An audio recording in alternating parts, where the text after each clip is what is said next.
Welcome to Maptastic. Now, you might think that you know the US, but we're going to look at some maps that show it in a completely different light, looking at some new data that shows us how the US has built up over the last 2 centuries from East Coast to West Coast. Now, cartographers love nothing more than new data to put on maps, and today I'm with my colleague Steve Bernard, who is our master cartographer at the FT, to look at some exciting new data recently released by some academics at the University of Colorado. And the first thing that I did with this data was load it up quickly into our computerized mapping software, our GIS. And I zoomed in to Phoenix, Arizona, just to have a little look at what the data says about how Phoenix has developed over time. And as you can see in the early 20th century, we start to see these little black dots, which are these individual pixels showing that that land has been built on, right? And as you can see, as we go through the 20th century, you get this amazing picture of sort of growth and this city structure, the city shape of Phoenix really starts to come out, and massive expansion in recent years. So this was a very crude first attempt at just looking at this data and thinking, does it offer us anything useful? Now, I showed it to you, Steve, and you got similarly very excited about it. Yeah, it was the first time I saw it, I was looking over your shoulder at this, and I just thought this is going to be great to do for the whole of the US. And this is all of this data showing how the US has been built up since 1810, running as an animation. Now, it's almost impossible to see to start with because you've got these very small little yellow pixels starting to light up on the East Coast. What just happened there? So this is the railways are flashing up as they were developed. I got the data from the Library of Congress, which have these amazing old maps, which they had digitized. And I took these into the mapping software and essentially traced them. Every single railroad from 1830s to 1890s. And I needed to do them in stages so I could show the development of the railroad from the East Coast all the way to the West Coast. So the yellow dots are the population. The yellow dots are the populated areas. And the railroads are what you've just flashed up. And that's interesting by itself because now we're looking at 2 different data sets. Yep. That's one of the powerful things about this GIS, this computerized mapping software, is the way that you can layer information on top of itself. Yeah. So this might be a story that people are familiar with, but this is the first time that they've seen it like this actually growing. Then there's a sort of pivotal moment in the late 1860s when the first railroad connected the West Coast to the East Coast, and then you'll see the explosion of population along the West Coast from that point on. San Francisco, Los Angeles, further north into Seattle, they are growing exponentially from that point on. And the amount of railroads that were developed is phenomenal, sort of unrelenting for the 60 years or so from the 1830s to the 1890s. When people think about travelling around the US now, invariably people think about internal flights. Yeah. But back in this period, the railroad, not only was it essential for getting about, just from looking at these maps, we can see that the railroad actually helped to define the geography of the US. So all of the areas that are building up based on the connections that the railroad is making. I mean, one of the things I thought was very, very interesting was looking at some of these old maps was just how important it was for people to have maps of these connections. I mean, some of these maps here are really, really beautiful maps, but they're all talking about the connections. This map here, Baltimore and Ohio Railroad, is actually titled Showing the Connection. This kind of joining up of the cities was an incredibly important part of America's economic expansion.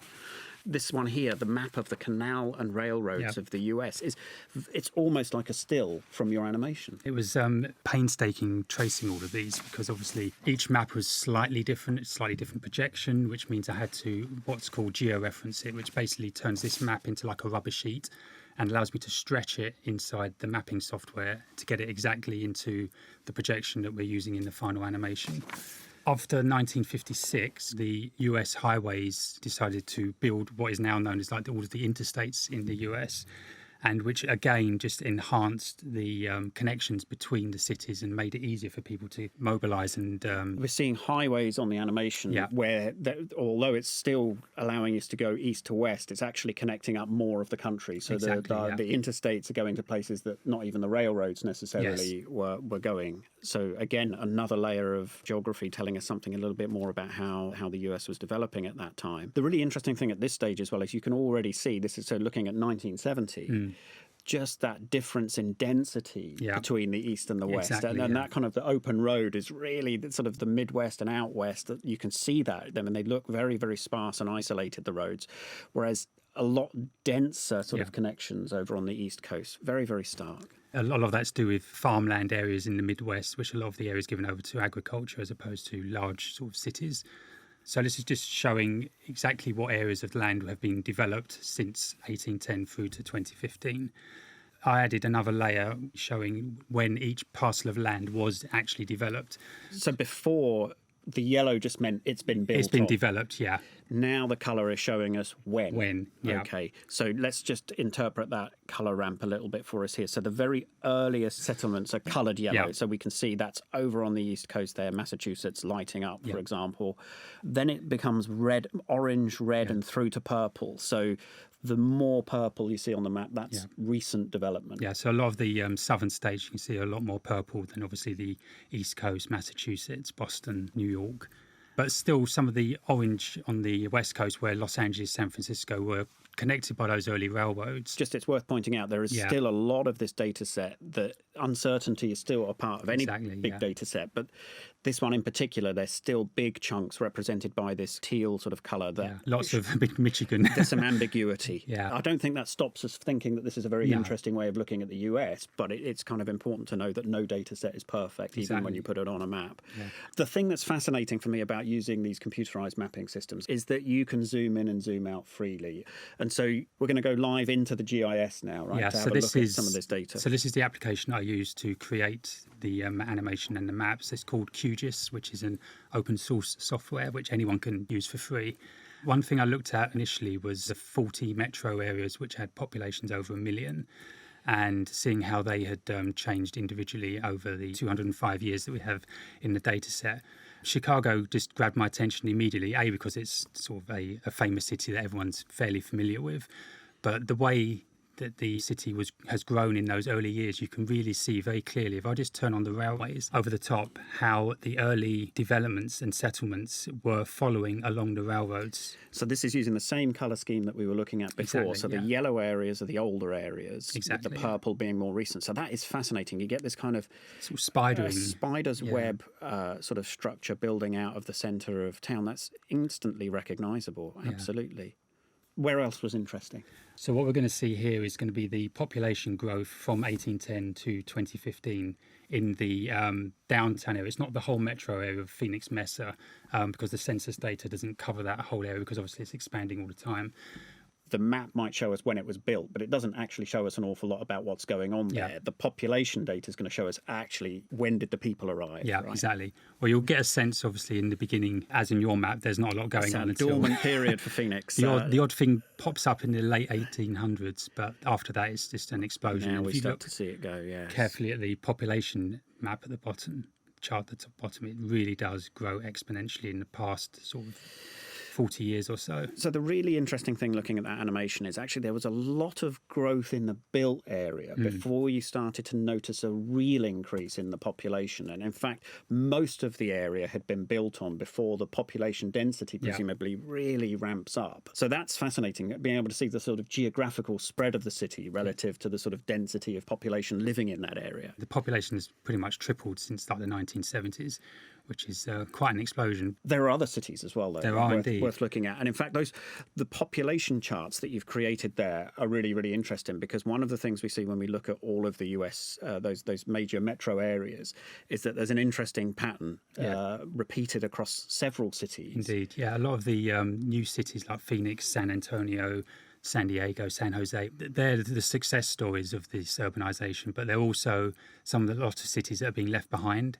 If you look at this set of charts here, we're basically showing cities in red that have seen a decline in recent years. And there is none more dramatic than Detroit, which was at one point the fourth most populous city in the US as recent as the 1940s, and has now seen a population drop from 1.8 million down to just over 700,000 at the last census. That's a huge proportionate drop, and in absolute terms a big drop.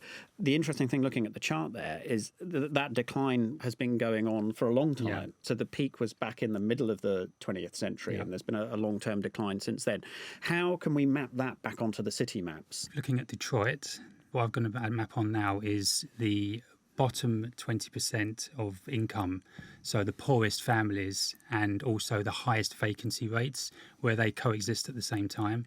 and you'll see a big hole appearing in the downtown area of the city. So these are areas with vacancy rates that are quite high, so Yeah. a large proportion of sort of empty buildings Yeah. and deprived Yeah. areas. So what's really interesting about doing that and showing it like this is that it almost perforates that map that Yeah. we've just built up. So you have this period of growth Yep. and expansion, and then in places like Detroit, it's actually possible to visualize on the map how we, this has not gone back to obviously kind of pristine or virgin land, but Yeah. it's just People have just vacated it and they haven't come back.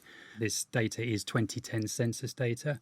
There is a regeneration in Detroit underway, and people are developing the downtown area, which should attract more people.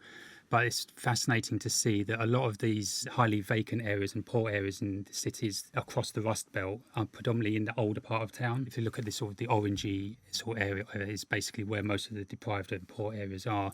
The newer, more recent urbanised areas are not so badly affected. And that's a story which is true across a lot of the Rust Belt cities. So here we have sort of Pittsburgh and Cleveland, Columbus, Indianapolis. So if we look at Cleveland, it's a very similar story. In the older part of town, the poorest and most vacant areas are in the older parts of the city. I mean, it could be due to it being too expensive to develop these old buildings. So the pattern that you just mentioned, though, is really consistent, is that those yellow areas, which are the older areas, are the ones that are more likely to be zapped by our Exactly. perforated data. Yeah. They're the ones that they're the oldest, but they're also, in some senses, the most challenging for policy makers today to deal with. Yes. And in fact, that leads me back to the value of these maps in general, because just as these old maps were so incredibly valuable during that massive expansion period in the 19th century as the US built out westwards, these maps are equally valuable to people who are making decisions today about what to do. So you could imagine if you were a city planner in Cleveland or Detroit, this view of how the city's developed and the way that it is now is not something we've been able to do before. But this is exactly what you'd want to see if you were looking to make interventions to turn things around. That's the good thing about sort of seeing, taking, say, it's old data in terms of the historical value to it, but also being able to map new data sets on top of it to sort of get more value from it. And I guess the other thing with 200 years worth of data here, more or less, you can slice through that as well to really understand more recent things. So if we ignore the 2 centuries of change, we can do things like use this data to say, right, show me only show me the areas that have been developed in the 21st century. Exactly, So like, where is America growing right now? This is since 2000. So now the yellow pixels that we're seeing are parcels of land in the US that have been developed Since 2000. for the first time Yes. since 2000. That is really fascinating. Can we see any patterns at a city level in here? I mean, how are some of our old friends like Phoenix faring on this data? So for Phoenix, this looks like a story of continuing growth, just looking at the extent of land that's showing up here. Absolutely. Look at that. That's really fascinating. So this general pattern that we've seen as cities grow is still happening in Phoenix. Right? There's still big expansion outwards. Now, there's data linked behind this map. That's what this software is doing. It's using the data that we've got to draw the maps for us. Can we actually see what the data is telling us there? So our Magic Inspector tool. Okay, so this is the tool that when you click anywhere on the map, it's going to tell you what data is behind that point. Go to the exact layer. There we go. So this will tell us wherever we click on the map, Yeah. what year it was first developed. And so this data set works in 5-year age bands, if I Exactly, recall yeah. correctly. So it's not something that's so It's not granular every- that you it's can see not day every to day, year, month to yeah. month. It's every 5 years. Steve, people might be looking at this video and seeing you having so much fun clicking and enjoying and exploring this data. How do people get started if they want to play with this themselves? Well, the data set is freely available from the Harvard website, so you can download it and you'll be able to have the same starting point that I did. First thing you just need to get hold of is QGIS, which is an open source software which allows you to take this data in and map it immediately. If you want to learn QGIS, I've actually done a series of 31 videos which allow you to sort of slowly get to grips with how to use the software. It's quite a vast piece of software, but you normally only need to use probably about 10% of it to get to the stage where you can map something like this. You don't need to know everything about it. The Library of Congress maps are free to download. Yeah, and also like the Highways Census Bureau has so much data on it. It's a vast resource, population data, deprivation data, vacancy data. All of this is freely available on the Census Bureau website. Fantastic. Thanks, Steve. You're welcome.